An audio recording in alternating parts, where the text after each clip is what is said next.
बोलिए नितिन दास साहेब की, बोलिए सदगुरु कबीर साहेब की, बोलिए नितिन दास साहेब की, बोलिए सदगुरु कबीर साहेब की, बोलिए नितिन दास साहेब की, बोलिए सदगुरु कबीर साहेब की, बोलिए नितिन दास साहेब की, बोलिए सदगुरु कबीर साहेब की, बोलिए नितिन दास साहेब की, बोलिए सदगुरु कबीर साहेब की,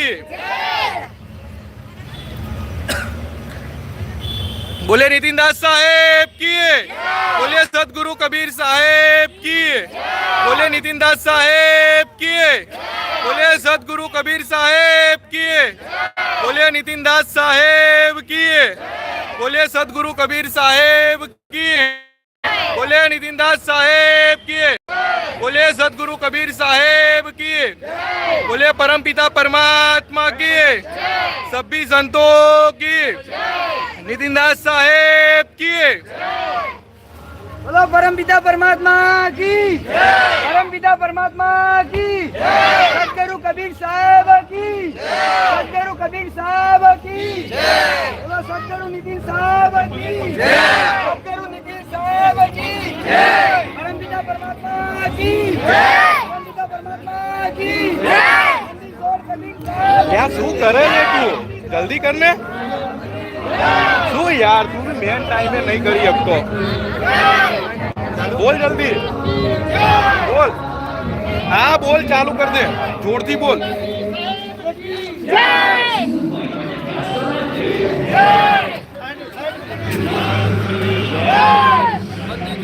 साहेब की, नितिन दास साहेब की, कलीनापुर धाम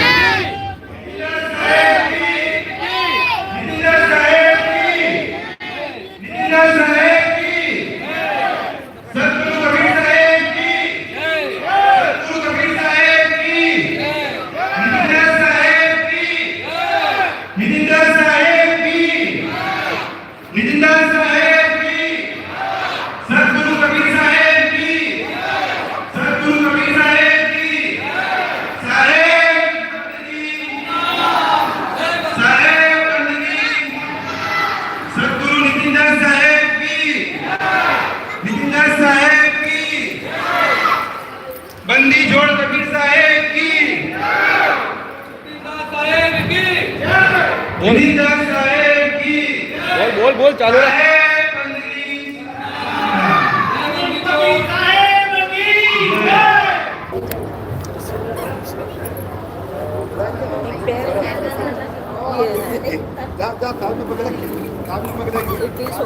नाम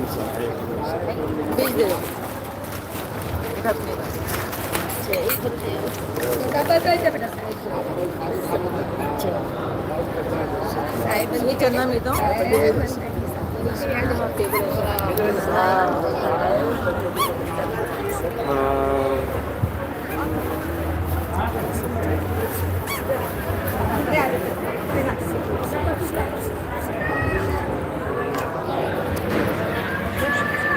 लोग बना वीडियो बनाए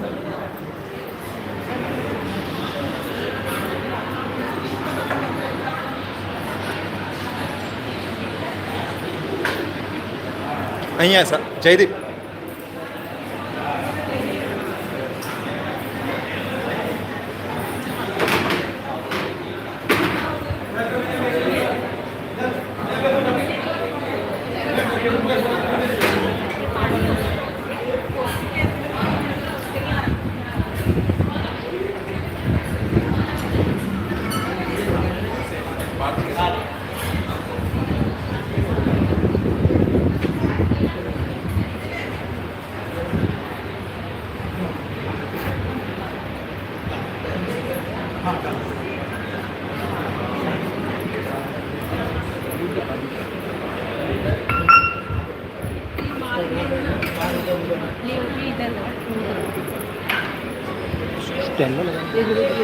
ये लागो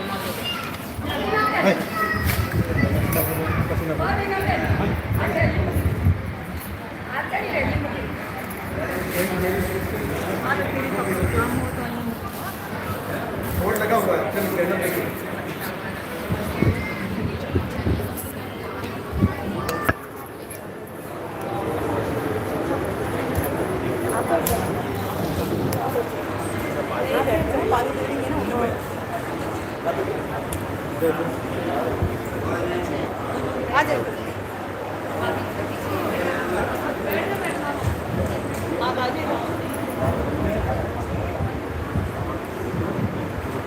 साहिब की सदनाम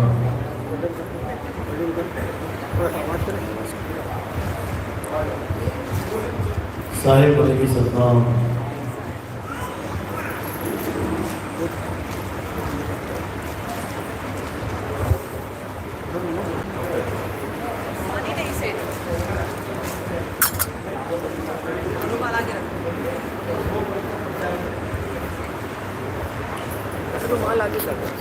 तो आज हाँ नहीं है बस परम पिता परमात्मा की अपार कृपा से पति छोड़ की अपार दया से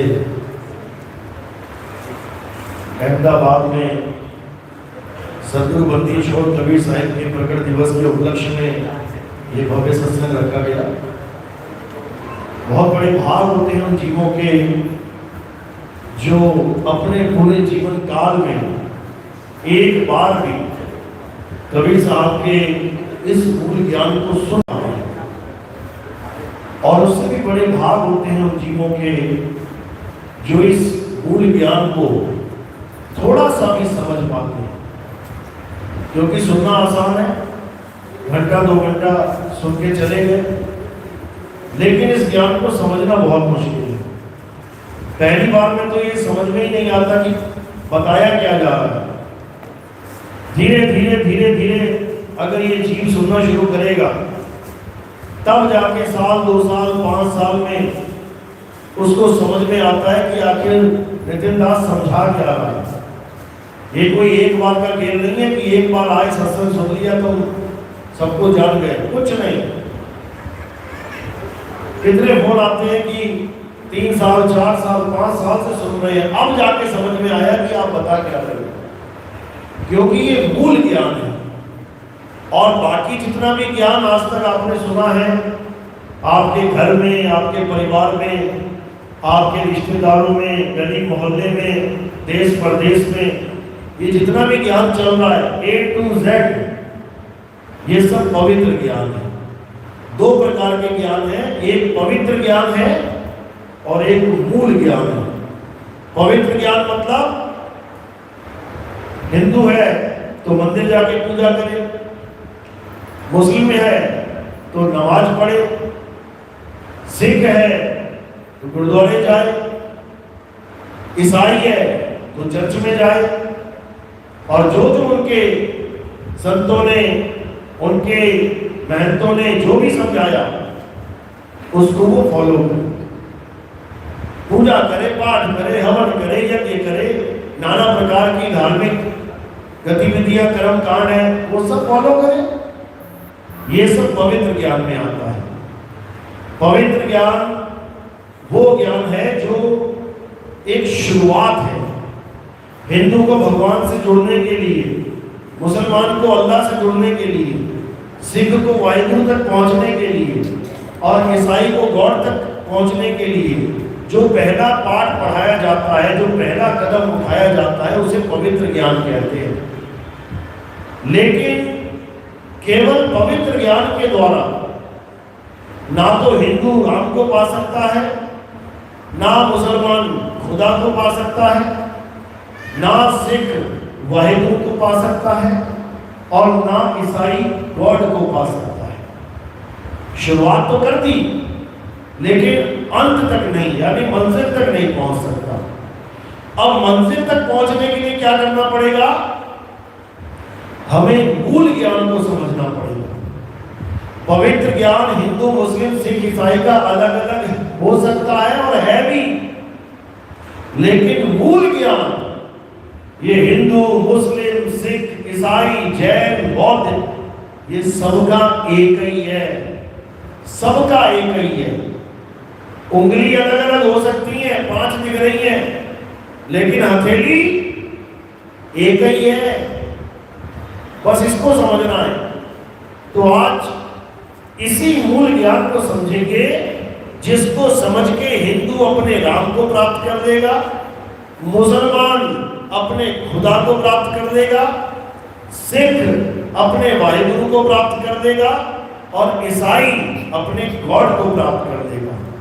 तो आज का सत्संग शुरू करने से पहले परम पिता परमात्मा के नाम पे जयकारा लगाएंगे और फिर सत्संग शुरू करेंगे। बोलिए परम पिता परमात्मा की, सतगुरुबंदी छोड़ कबीर साहेब की, सतगुरु मदनपति साहेब की, सतगुरु दूलमपति साहेब की, दीवान जवाहरपति साहेब की, सतगुरु राम सेवक साहेब की, सतगुरु राजपति साहेब की, कविता प्रधान की, सभी हंसों की, पंडाल में आए सभी भक्तों की, इनके माता पिता गुरुदेव की, गांव नगर बस्ती की, आज के आनंद की, सकल हंस को बंदगी साहेब बंदगी। तो कबीर साहब इस संसार में आते हैं हमें मूल ज्ञान समझाने के लिए। आज से 600 साल पहले जब धर्मदास जी को मिले तो धर्मदास जी खुद पवित्र ज्ञान में उलझे पड़े थे।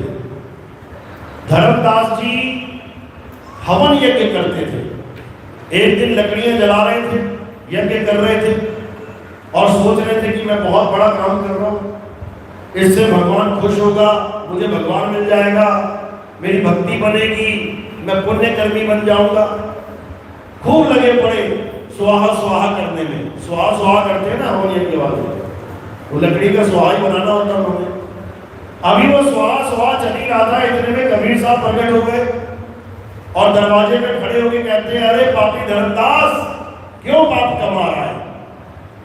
अब जब इतनी बात सुनी तो धर्मदास खड़बड़ा गया, हैरान हो गया कि बताओ, मैं तो वेदों के अनुसार, जो वेदों में हवन यज्ञ बताए गए हैं, मैं तो उसके अनुसार काम कर रहा हूं, कर्मकांड कर रहा हूं, और ये कौन सा साधु है जो मुझे पापी कह रहा है।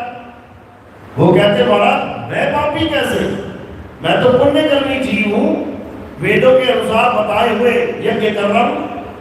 कहते जो लकड़ी तू जला रहा है इसको चीर के दिए देख, इसको चीर के देख क्या है इसमें।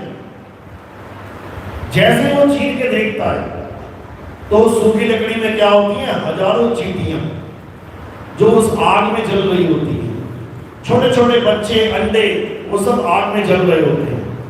इतना देख के एकदम रूह कांप जाती है उसकी कि अरे ये मैंने क्या कर दिया, इतना बड़ा पाप। जैसे ही पलट के देखता है तो वहां कोई खड़ा ही नहीं होता।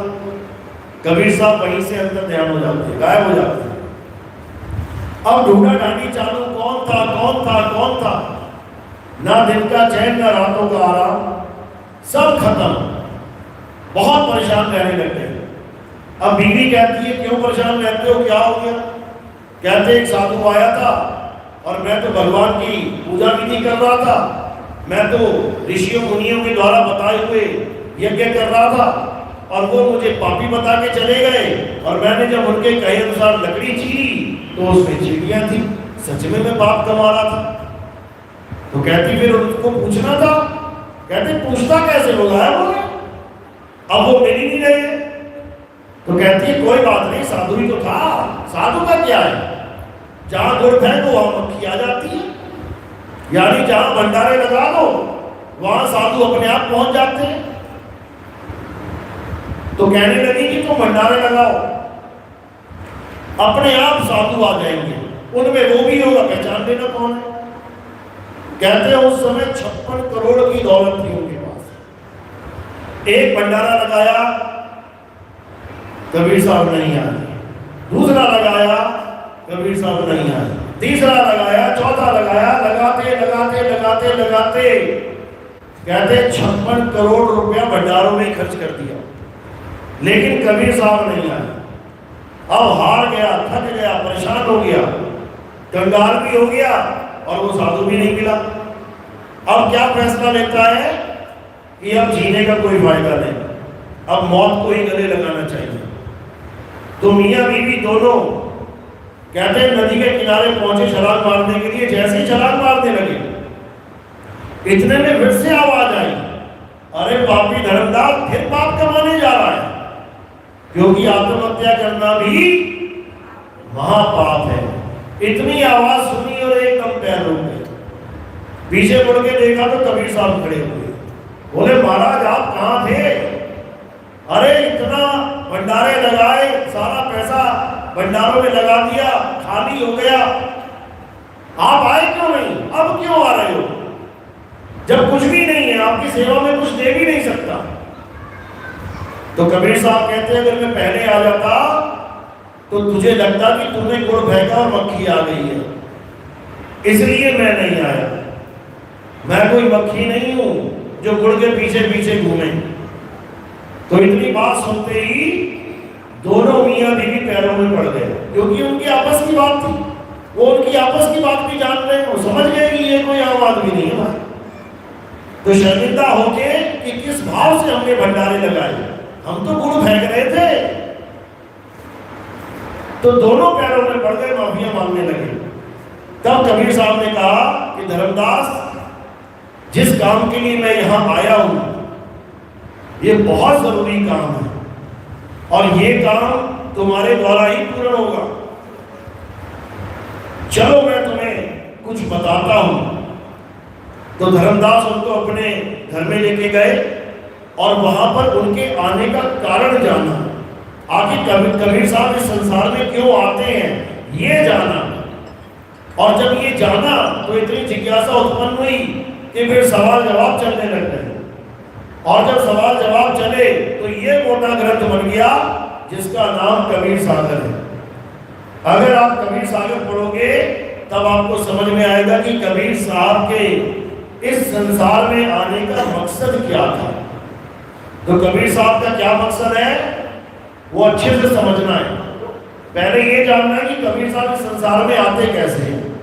हम और आप इस संसार में कैसे आए? माँ बाप के मिलन से। माँ बाप की शादी हुई तो हम पैदा हो गए। ये इस संसार में आने का एक रास्ता है। सब ऐसे ही आते हैं, जितने भी दिख रहे हैं ये सब माँ बाप की शादी के बाद ही आए हैं। लेकिन जो कबीर साहब है वो बिना माँ बाप के इस संसार में आते हैं। वो पैदा नहीं होते, वो माँ के गर्भ में उल्टे लटक के नहीं आते, वो प्रकट होते हैं। इसलिए उनके प्रकट दिवस को जन्म दिहाड़ा नहीं कहा जाता, कबीर प्रकट दिवस कहा जाता है। उनके आने का दिन प्रकट दिवस कहलाता है, जन्म दिहाड़ा या जन्माष्टमी नहीं कहलाता, क्योंकि उनका जन्म नहीं हुआ है। वो प्रकट होते हैं और जैसे ही प्रकट होते हैं वैसे ही गुप्त होते हैं। यानी वो अंत समय में आम संतों की तरह शरीर छोड़ के नहीं जाते, वो गुप्त हो जाते हैं। और कबीर साहब कहां गुप्त हुए? मगहर में, उत्तर प्रदेश में गोरखपुर के पास एक जगह है खलीलाबाद, वहीं पे मगहर एक छोटा सा स्थान है। वहां पर एक छोटा सा मंदिर बना हुआ है और साथ ही में एक मकबरा बना हुआ है। यानी समाधि और मकबरा यानी हिंदुओं का और मुसलमानों का स्थान एक साथ बना हुआ है। अब वो क्यों बना? क्योंकि 120 साल पूरे करके जब कबीर साहब इस संसार से जाने लगे तो उनकी जो देह है, शरीर है, उस देह के पीछे उनके चेले लड़ पड़े। क्यों लड़े? क्योंकि हिंदू कहने लगे कि हम अपने गुरु जी का शरीर जलाएंगे, क्योंकि हिंदू धर्म में शरीर को जलाया जाता है। और मुसलमान कहने लगे हम अपने पीर यानी गुरु का शरीर दफनाएंगे, क्योंकि मुसलमानों में दफनाया जाता है। अब लड़े कौन? दो राजा, एक बिजली खान पठान और एक राजा बघेल। तलवारें खिंच गई कि हमारे गुरु ने हम ऐसे करेंगे, हमारे गुरु हम ऐसे करेंगे। लेकिन कबीर साहब ने दोनों का झगड़ा शांत किया। कहते हैं कि मैं कुटिया में जा रहा हूं और वहां पर मैं शरीर त्याग दूंगा। शरीर जब मिलेगा तो तुम जैसे चाहो वैसे कर लेना। दोनों संतुष्ट हो गए, ठीक है। तो कमरे में जाते हैं और क्या होता है, कुटिया में जाके चादर तान के सो जाते हैं, लेट जाते हैं। इतने में बाहर आवाज आती है, आकाशवाणी होती है कि खोलो पर्दा, है नहीं मुर्दा और मिथ्या युद्ध कर डाला, ए मूर्ख नादाना तुमने हमें नहीं पहचाना। यानी तुम मुझे नहीं जान पाए, तुम मेरे वचनों को नहीं समझ पाए, तुम मेरी महिमा को नहीं समझ पाए और मुझे शरीर मान के लड़ने लगे। तो जब इतनी बात सुन के अंदर जाते हैं तो वहां चादर पड़ी होती है, उसके नीचे जैसे एक आदमी लेटता है बिल्कुल वैसे ही। तो चादर को जब हटाते हैं तो वहां पे लाश की जगह फूल मिलते हैं। यानी जाते जाते दोनों का झगड़ा खत्म करके वहां फूल प्रकट कर देते हैं। हिंदू और मुसलमान फूलों को आदान बांटते हैं और वहां पर ही समाधि और वहीं पर ही मकबरा बना देते हैं, जो आज भी बना हुआ है। आज भी वहां पे सबूत है, उस वक्त से बना हुआ है। तो कबीर साहब की महिमा ऐसी है, यानी वो आते भी प्रकट होते हैं और जाते भी लुप्त होते हैं। ना तो शरीर 5 तत्वों का धारण करते हैं और ना ही शरीर 5 तत्वों का छोड़ के जाते हैं। ये तो हो गया उनके आने जाने का एक तरीका। अब वो आते क्यों हैं, कारण क्या है? क्योंकि उनके आने से पहले भी सारे धर्म, सारे कर्मकांड, सारे ऋषि मुनि सब कुछ चल रहा था, सारे नाम जाप सब कुछ पहले से चल रहा है। उनको आने की क्या जरूरत है? ऐसा क्या काम है जो उनके बिना पूरा नहीं हो रहा? कई लोग सवाल पूछते हैं कि गुरुजी हम कबीर पंथ ज्वाइन क्यों करें? मैं हिंदू हूं, मैं राम राम जपता हूं, मैं पूजा पाठ करता हूं और कबीर साहब ने भी कहा राम नाम की लूट है, लूट सके तो लूट, अंत काल पछताएगा प्राण जाएंगे छूट। तो कबीर साहब भी राम राम की बात कर रहे हैं, मैं भी राम राम कर रहा हूं, हिंदू धर्म में रह के राम राम कर रहा हूं, मंदिरों में जाके राम राम कर रहा हूं। मुझे कबीर पंथ ज्वाइन करने की जरूरत क्या है? अभी समझ में आएगा कि आखिर क्या जरूरत है। कबीर साहब के आने से पहले हिंदू भी थे और मुसलमान भी थे, दोनों थे। हिंदू अपनी पूजा पाठ में लगे पड़े थे, मंदिर जाओ, पूजा करो, पाठ करो, आरतियां गाओ, हवन करो, यज्ञ करो। और मुसलमान अपने मस्जिदों में अपनी नमाजों में लगे पड़े थे। मस्जिद जाओ, कुरान पढ़ो, कलमा पढ़ो, 5 टाइम की नमाज पढ़ो, रोजे रखो। दोनों अपना अपना काम कर रहे थे और ये समझ के कि इससे हमारी मुक्ति 101% हो जाएगी। इतना भी शक नहीं था दोनों को कि जो हम कर रहे हैं उसमें कोई त्रुटि है, कोई कमी है, कुछ नहीं, बिल्कुल फुल एंड फाइनल। जैसे आज आप लोग भी जो कर रहे थे उसी को सत्य मान के, उसी को पूरा मान के तन मन धन से लगे पड़े थे। लगे पड़े थे कि नहीं? लगे पड़े थे। लेकिन जैसे ही मूल ज्ञान आया, 2018 से हमने YouTube पे सत्संग शुरू किए। धीरे धीरे धीरे धीरे जब ये ज्ञान आप लोग समझने लगे, तब क्या क्या अनुभव हुआ, क्या लगा कि जो तुम कर रहे हो पूरा है कि अधूरा? आज यहां बैठे हो, क्यों बैठे हो? अगर वही सब पूरा होता तो यहां बैठने की जरूरत ही नहीं थी। जब मैंने शुरुआत करी तो मैं अकेला था, एक कमरे में बैठ के सत्संग करता था, शक्ल भी नहीं दिखाता था। 1.5 साल तक सत्संग करते करते शक्ल भी नहीं दिखाई, केवल आवाज आती थी। लेकिन आज हर शहर में हजारों लोग साथ खड़े हैं। क्यों? कोई हिंदू था, कोई मुसलमान था, कोई सिख था, कोई ईसाई था। आज भी हिंदू, मुस्लिम, सिख, ईसाई है। किसी का धर्म परिवर्तन करा दिया क्या? किसी का भी नहीं। तो क्या किया? केवल पवित्र ज्ञान से निकाल के मूल ज्ञान में एंट्री करवा दी। बस इतना सा काम किया। हिंदू हिंदू ही रहा, मुस्लिम मुस्लिम रहा, सिख सिख रहा, ईसाई ईसाई रहा। बस क्या चीज बता दी? जो असली चीज है वो समझा दी। बस यही काम कबीर साहब करने आते हैं। वो हिंदू को हिंदू ही रहने देते हैं,